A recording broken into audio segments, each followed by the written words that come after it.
Brian seems like a guy who enjoys talking philosophy. He joined me on the Westport, Washington waterfront one summer day for a conversation about libertarian ideals. Later in our chat, it turned into a conversation about truth and whether there are absolute truths that we can verify. This is a topic where I tend to shed the neutrality typical of street epistemology and have a more focused discussion about the nature of truth.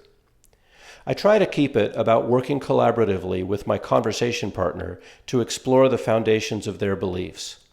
But I agree with something I recently heard YouTuber and street epistemologist Reed Nicewonder say, which is that relativism is one area where street epistemologists tend to get evangelical. Is that famous internet dress blue and black, or is it white and gold? Is there any way to know for sure? Let me know in the comments whether you think I held the right line between remaining neutral and engaging in debate. And don't forget to smash that like and subscribe to the channel. My name is Nick, and this is Conversations on the Coast. So, my name is Nick. Hi, Nick. Brian. Brian, good to meet you. So, what I do is called street epistemology. Okay. It's about critical thinking and kind of how you justify your beliefs, what methods you use to kind of come up with your conclusions. Okay. And so we can start with something you believe in. Usually most interesting if it's something you think other people should believe too. And then, I don't really question the belief. I just kind of ask questions about how you come to that belief and what your reasons are. You want a specific belief, something that I believe in? I mean, we can talk more generally about things you believe and kind of get down to something. No, all right. I believe that people have the right to choose how they want to live their life. Okay. Excellent. So, when you say, give me kind of like a range here. The people have the right to choose how to live their life. Like, within what parameters? Oh, good question, right? Yeah. So you can get into, it's what I call the smoking argument. Okay. Right? Yeah. A person has the right to choose to smoke pipe, weed, tobacco, whatever, right? Yeah.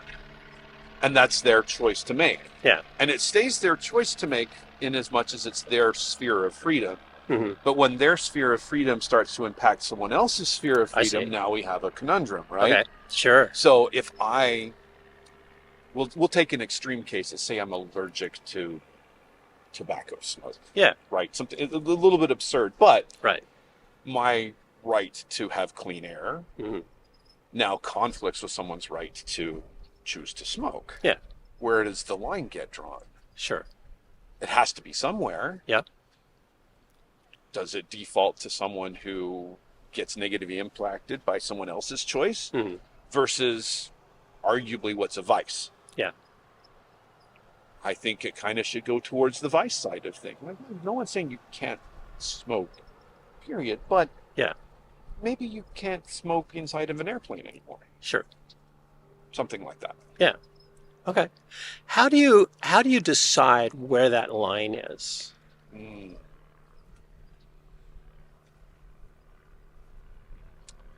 You would like to think that people would be able to agree on it and come up with something.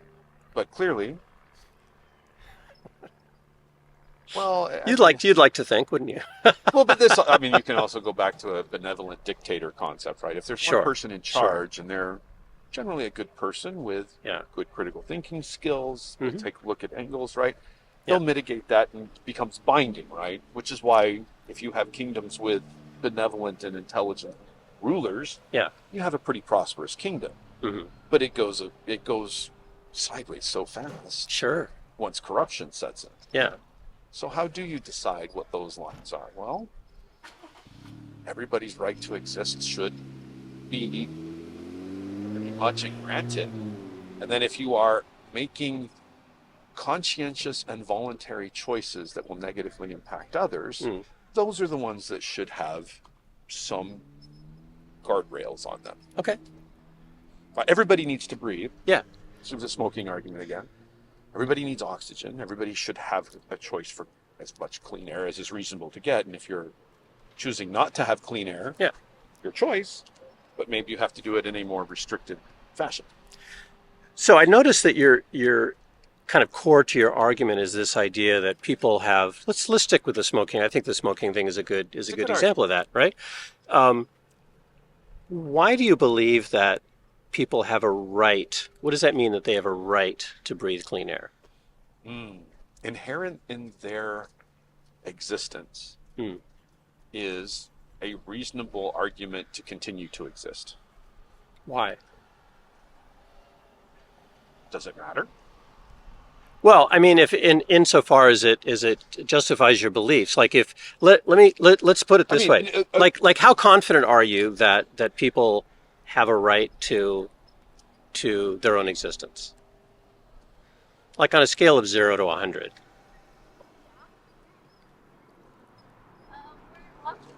Or let's say the right to breathe air. Granted that they have a right to their existence, the right to have clean air.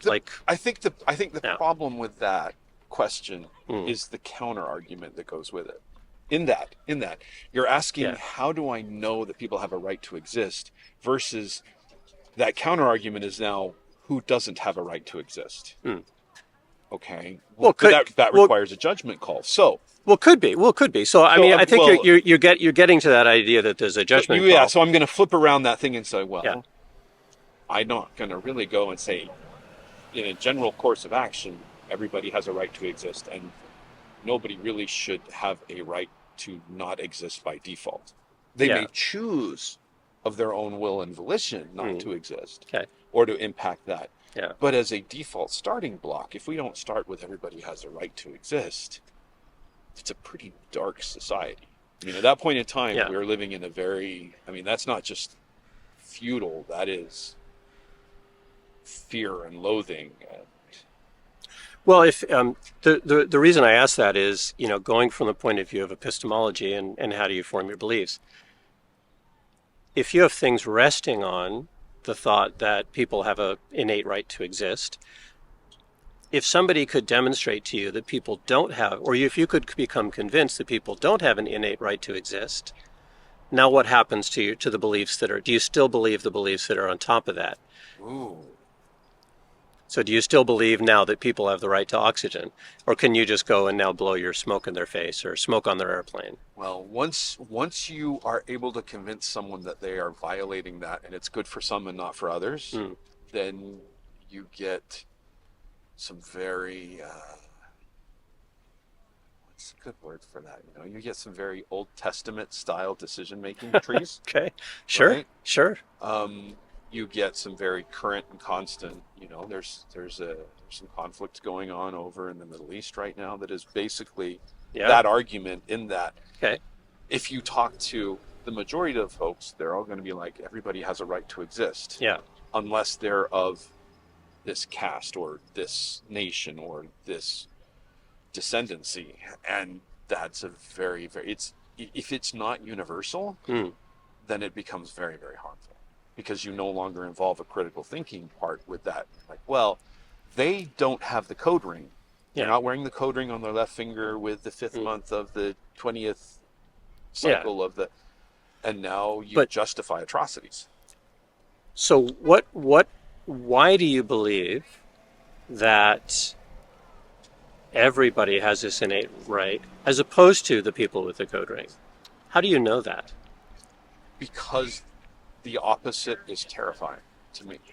Terrifying to you. So is fear, or why is fear a good reason to believe something? Ooh, that's an interesting twist that you just made there. Not going to say you're wrong. Well, I didn't make a statement. I just asked a question. No, you did. But it's an interesting way to put that. But it's truth in that when I believe I have a right to exist. Okay. And if someone believed I did not have a right to exist, that's a problem for That would seem to create a conflict. That's a conflict. So why do you believe that you have a right to exist? But that's that. I'm not saying I disagree. You understand? I'm trying to get to the root of your I'm understanding of your what belief. You're asking. Yeah. I don't have an answer for that. other than I do, therefore I am. Okay. And in a lot of these cases, there's a lot of ways that, I mean, that why question doesn't have an answer. You have to arbitrarily choose things at some point in time. Do you? I think you do. Why do you believe that? Because you don't have a solid answer for it. So let me ask you this.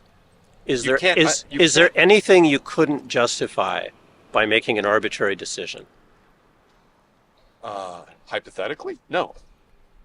So is making an arbitrary decision a good way to make decisions? No. Is you feeling like It's not the You- best way. It's not the optimal way. okay? So what's you a have what's a to make better this- what's a better way? Sometimes you have to make decisions in lack of full information. Okay. Otherwise, you're paralyzed by, Yes. right? Yeah. If you, But if what you it don't have- but what is the partial information that you're basing your It's going to be thinking on? right. I see, I look around and I see a lot of these folks around here. They all have lives. Hmm. I will probably see these people only once in my life. They will go about, they will do their thing. Some will do good, some will do bad. Most people just meander through it. Hopefully they find happiness. Hmm. Those sorts of things are all along the lines of, well, I don't feel like anyone should have the ability to really try and control that. Mhm. That should be up to a free will and a self, motivated. Not everybody has that. Some people like to follow. Some people like to lead. Some Mhm. people, right? Yeah. And that all depends on a societal piece. But if you have to make decisions on it, then choosing the way to give most people the maximum opportunities for a happy existence, that seems like a good way to go about it. Seems like? Why is seems like a good reason to believe something? It's the justification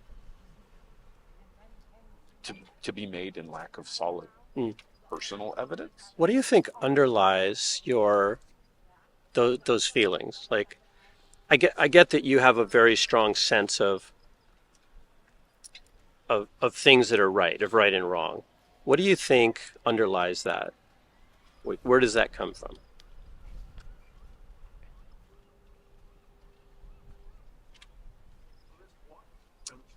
Well, in my particular case, it was an upbringing, it was an observation. Mm-hmm. I disagree with some of the ways I was brought up with. Mm-hmm. And so for those examples that I disagreed when I had my own children, decided to change some of those.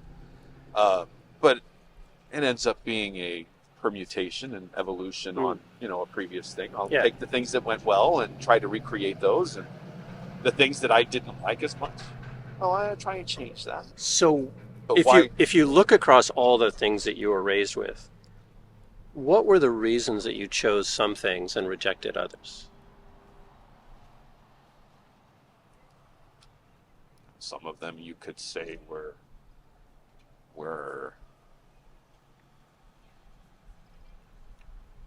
some of them may have been based off of a tenet that I grew up with that ended up looking like oppression to me. I don't want to do that anymore.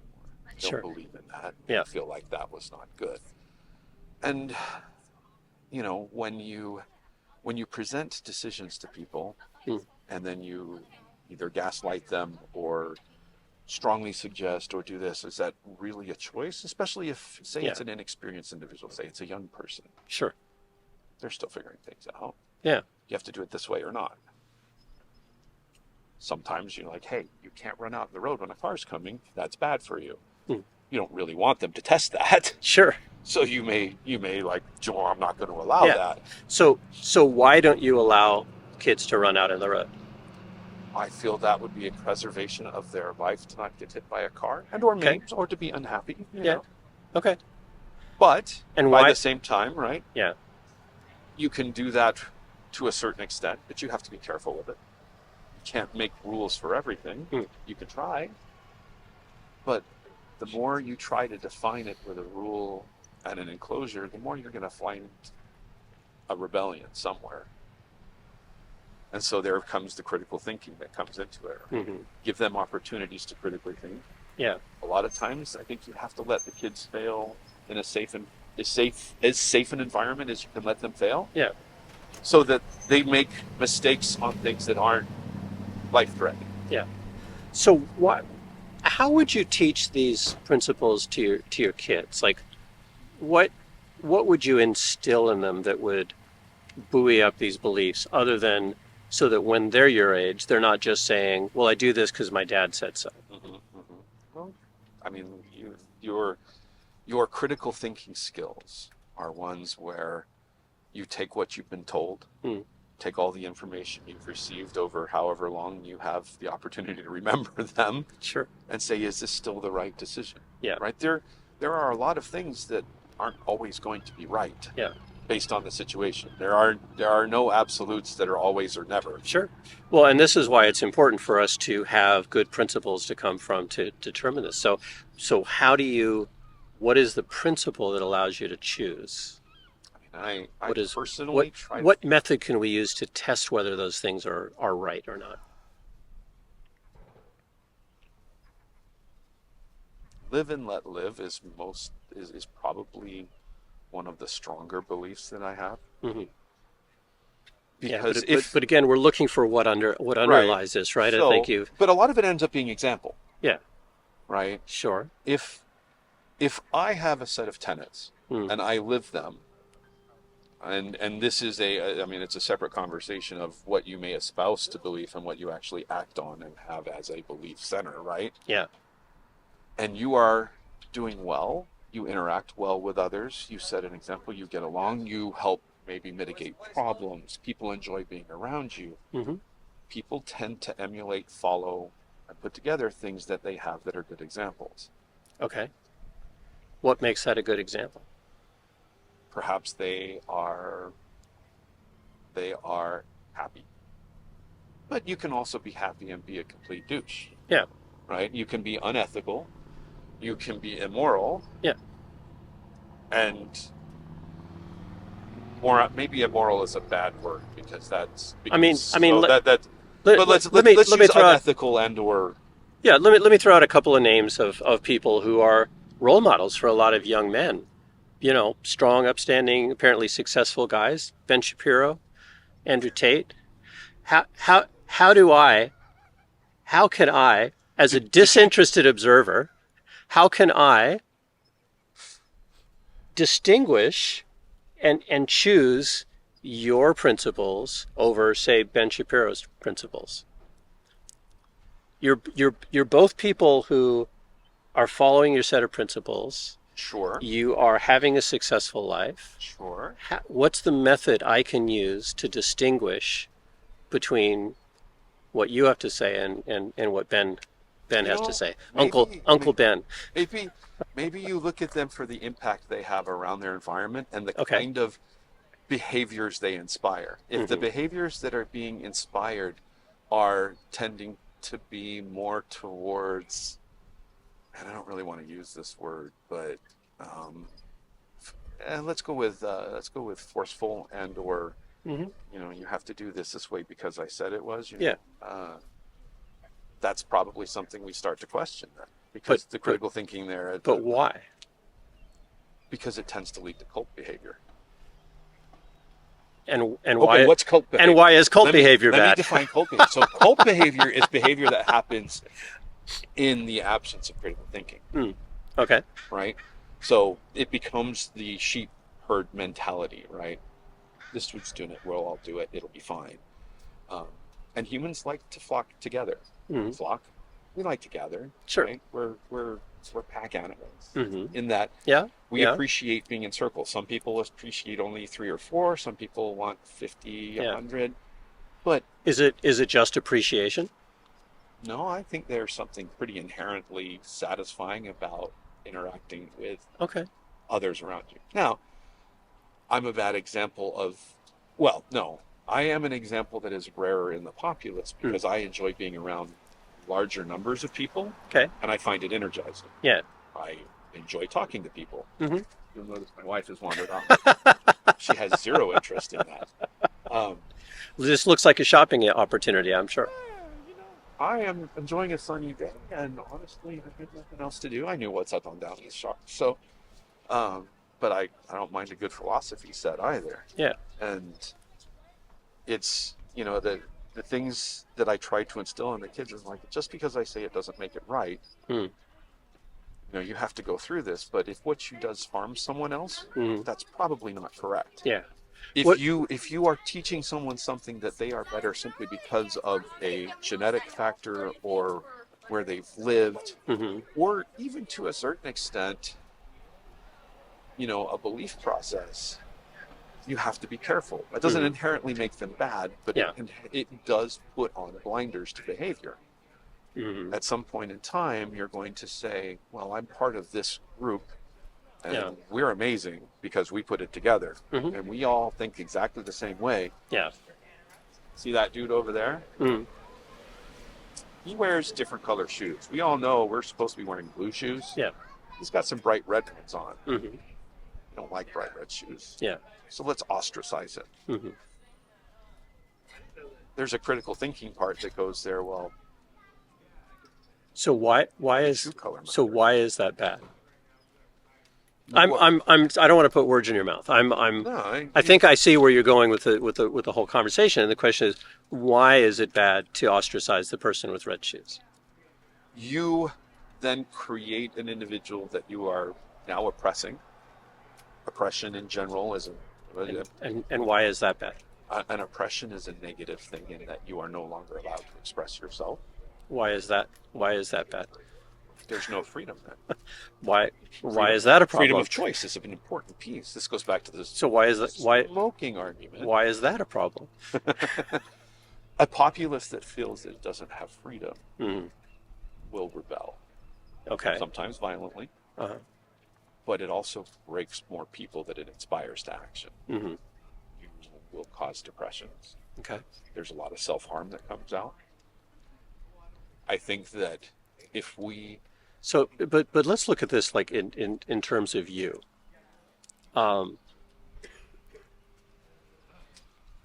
If you're living your best life, why do you care if other people are self-harming or being ostracized because they wear red shoes? That is now a problem with society that I'm a part of. I can't take myself out of the society. I can pretend it doesn't exist. I can put limitations on how far I care. But why is it a problem? Eventually it will come back around to corrupt other portions thereof too. Okay. If you do not care for the whole as a whole body, then the body itself will start to have problems. You lose a toe. Okay, so there's something here about like the cohesion of the whole. Yes. Right? Yeah. So why is the cohesion of the whole society important?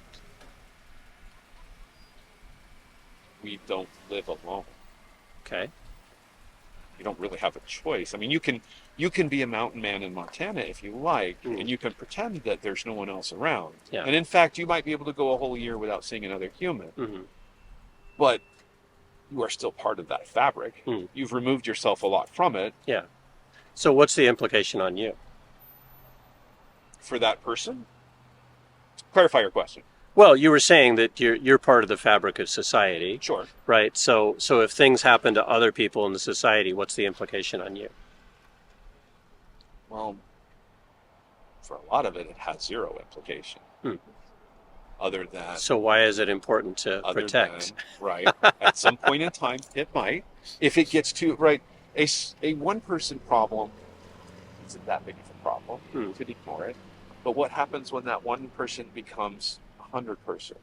Or now we start counting them in percentages. 1%, 5%, 10% of the population now has this problem. Yeah. How do we deal with it, right? And it's a conundrum I feel as a problem, but I don't have an answer to. Let's use here's an example I want to bring up. So are you saying that you may rely on other people in society? I would say I do. not necessarily consciously and directly on a day-to-day basis, right? You being out here talking to people, we're now engaging as two total strangers, basically. Is that potentially an uplifting thing? If it is stimulating your brain, you're learning things, you have a goal, you have a motivation, whether it is to bring to light some thinking process, whether it is to bring someone around to your way of thinking, almost immaterial, right? I am engaged and my brain is alight and I'm using it instead of just, looking at the water. That's fine. Water's pretty nice. Water's wonderful. I like the smell of a nice wharf. But, it's, but being part of it is, I want it to be a nice and pleasant place. I want it to be so I can walk around. I don't need to feel I need to be armed. I don't want to live in fear. Sure. Bringing that concept of fear back around. Yeah. I can engage with people. Maybe I can argue with someone. Let's hope we can do it without resorting to violence. But, there's always buttons that can be pushed, I suppose, right? In any situation, there's no nevers, there's no always. So, this last question was, let's go back. That was, why do we feel like we're part of a society, or why do we feel like it matters? Well, I was wondering if what you're saying is that, and apology, I'm leading you a little bit at this point, but I know. But if maybe you rely somehow on the man with the red shoes. Is there some value that he brings to society, and if we ostracize him? I don't know. I think the missed opportunity cost of what he could bring if he was to be well-adjusted, happy, and brought in. Maybe he's the dude that invents something that can help cure this particular type of cancer. Or maybe he is a fabulous orator and will go on to be a negotiator to save people's lives or to bring countries together, right? Yeah, or maybe he's maybe he's the guy who's there to pull you out of the ditch that one time. That one time, right? Yeah, I mean, right. Maybe he ends up being, maybe he has too much damage and he ends up becoming a serial killer, and we should have let him be ostracized and let him do self-harm instead of harming others. But I don't know. There's no way for me to know that other than, statistically speaking, the more people that are happy, well-adjusted, and feel like they have something positive to do with themselves, they will contribute to that fabric. Tell me more about these statistics. I mean, specifically ask a question. Well, you said statistically Yes. speaking, the more people in society are well-adjusted, the better things go. Tell me more about that. If one person that is happy and well-adjusted has a positive net effect on their surroundings and society, 100 people are better, 1,000 people are better. Why do you believe that? Why do you think that's true? Well, if you break it down to an individual, that is patently true. A happy and well-adjusted individual that is doing things well around themselves is a good piece of society. Maybe they're a good neighbor. How do you know? I don't. How do you know that somebody who is let's say Al here, he's not from here, Okay. right? And in his society, people who are kind of work like automatons and have no emotions do the best for society because they're the hardest workers.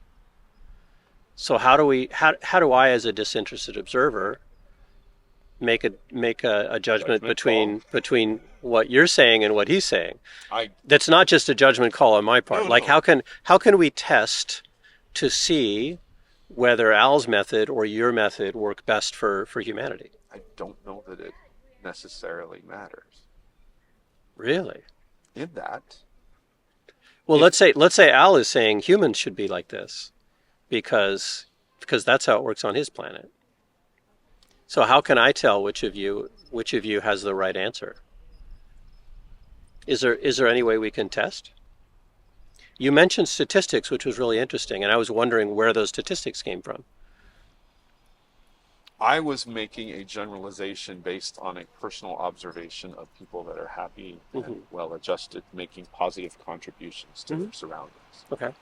The more people we have like that, Yeah. the better off we are as But that extrapolation. how can you tell? How can you make this more than just your I, intuition? but right? understand. Why is your intuition a good reason to believe this is true? Why is your intuition a good reason for me to believe that it's true? No, you're going to have to observe it yourself and make that critical choice. Does this come down to a personal experience thing?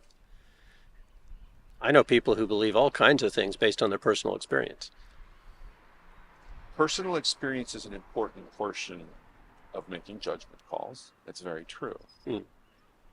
That's the statistical problem, though. If they are statistically not in an average environment, say they were brought up in a household that had a lot of verbal abuse. To them, verbal abuse is normal. Therefore, most people, I don't know, I think, maybe not most people, let's just say that I think a lot of folks that were brought up in less than ideal situations don't necessarily label themselves as in a bad situation. They think it is average. They think it is normal. They think that's the way everything is. For some people, that revelation is earth-shattering in a positive way. Others, it's emotionally damning. Yeah. So if different people are having different reactions, right? How do we tell? How do we tell what's best for what's right for everyone? Al may not be right for me. Yeah. May not be right for you. Maybe it's based on a emotional intelligent. I'm going to use the word emotional intelligence versus book intelligence. Yeah. Right. So an emotional IQ and their development of their personality and themselves may not be ready for that critical revelation. Yeah. Should we be making judgments as a society based on somebody's personal feeling or intuition or judgment call? What's the corollary to that? That is a very dangerous question. What's the opposite of that question? Well, you mentioned statistics, and statistics sounds like data to me, but I haven't heard you advance any theory about there being data behind this. Well, I have personally observed that and have used that as the basis for making that suggestion. Yeah. I am not an expert in that. This is not even my field of professional expertise. Sure. Therefore, I can make commentary about it. I can go and do the research, and we put air quotes around that. Well, why are you putting air quotes around research? Because, like statistical gathering, if you don't know how to do it right, you can gather it to support incorrect conclusions. Okay, so how do we do it right? You have people who actually study to do it right, and then you have to have experts that you then actually put forth as experts. My opinion, as learned as I may be in whatever subjects, we choose subject X. If you have spent your life studying X, and I spent last weekend Googling X, my opinion is you probably think you know more about it than I do in that case. But to this point, right? I'm kidding, of course. My opinion is not as valid as your opinion, right? I have seen it say, well, everybody's opinion is valid. Well, everybody has a right to make an opinion, but let's say the person who's an expert on that area and that statistics, is his opinion a good reason to believe it's true? Well, it depends on whether his opinion has critical thinking backed up with facts that he has collected. Facts that he has collected. So, is data, do you think, maybe a better basis for that? You want to use data instead of facts as a word? Well, facts. Is that the question? Facts. Is that the question? I'm happy with either. Facts as opposed to the expert's opinion. Data is a good word for it. It is a more neutral term, where the data says this 9 times out of 10, whereas a fact says, well, this is the way it is, period, end of sentence. So I would agree with you in that. Data is probably a better word. At the end of the day, our whole I believe this building to be blue. Mm-hmm. Because I've been told it's been blue my whole life. Yeah. Everybody seems to agree with me.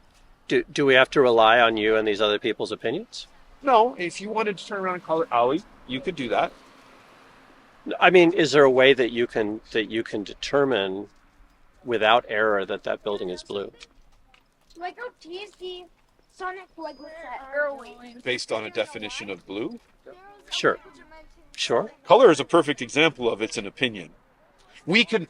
Is it an opinion? Oh, I'd love to jump onto this. What we can prove is Yeah. we can prove that there's a certain wavelength of light coming off this building. Okay. That wavelength has a certain consistency. Yeah. That the parts that I'm going to label white have a much broader range of frequencies being put to our observation holes here in our eyes. Yeah. So you're saying Blue we can use instruments to correct for the To define, not to correct, to define, Mm. right? So we see blue coming off of this. We're going to use blue for the sake of argument here. Yeah. But blue we associate with a certain frequency Mhm. of light, Right. which we can define Yeah. scientifically. We choose to call it blue, but we could call it aoi, we could call it azul, we could call it lots of different things. Sure. But we just have to have a, But then we don't need to agree. We can measure. in this particular case, So we have to agree on what we call it. So there's a measurement. We don't have to agree what we call it. It's that frequency of light. We can agree on that frequency Yes, of light. we agree on right? that part. Yeah. But what we call it, we have to agree on. Yeah. But that corrects for if this was the famous dress, the famous internet picture of a dress. And if about you Monica Lewinsky? No. If you saw the dress, with the gold black thing. yeah. If you Okay, saw the yeah, dress as black and blue, and I saw the dress as gold and white, Right. right? How do we tell? How does the disinterested observer tell which one of us is right?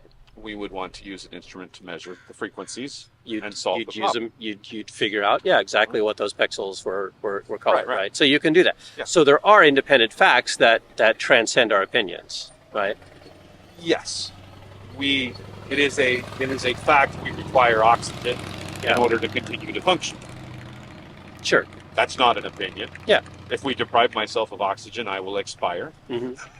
Yeah. At least that's a repeatable observation Sure. once Yeah. per individual. Yeah. So how does that then work with your smoking example? So you said it's fine for people to smoke, but maybe there's a law beyond which it impacts other people, and you said it was bad if you impact somebody's oxygen, and I asked you why you thought that was bad, and I think we didn't really get to. When one's freedom that they're exercising now takes away from someone else's freedom involuntarily, Yeah. this is something that needs to be mitigated. We need to talk about that. Now, where we end up as a society on that? Yeah, but we're talking about getting away from opinions, and are there facts we can put underneath that, so that we're basing this on something more objective than just you think it's a good thing to not impact somebody by blowing your smoke in their face. A fact for that? No.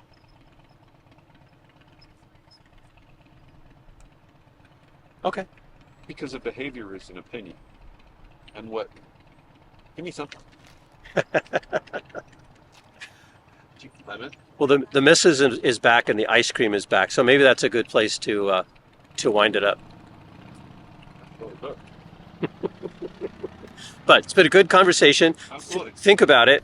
I think you're a step away from having better things. What would you like to say that is? Well, I would. What is your theory? I would you love have a theory you're trying to prove here. I'm not really. I'm just seeing that you're really close to. You keep coming back to. Well, it's my opinion that people should have these freedoms, but I think there's a couple of points that you can look at. I think you can find scientific basis for the fact that we are a communal species, and we do rely on each other, and so to the extent that we all rely on each other, having a more cohesive society helps to further the aims of the species. So that's actually adaptive to do that. It's not just we feel good about it, right? And I think in the case of like oxygen and people's lungs, I think you can show scientifically that there is an adverse effect on people's health, and then that gets back to the fact that we want to keep the population healthy because we all rely on each other. So I think that's probably, Sure. you might not be able to get it any further than that, but I think that puts it on a more into more facts and data and less opinions. Because if your opinion changes tomorrow, and you say, well, maybe it's not good to help this guy by keeping my smoke out of his lungs, then you can just change your opinion, and now your entire stack of beliefs changes based on your opinion. Well, that is also the prerogative of uniquely the prerogative of humans. Humans are the only ones that seem to be able to change their mind on something. We've seen evidence in dogs and dolphins and a few things like that. Yeah, I think we'd start a whole other conversation where I'd see if you could support that with like what is the epistemology behind that. But yeah, there are, I think, others that are certainly approaching it. Right? If you look at octopi, how they octopuses, there are no such things as octopi.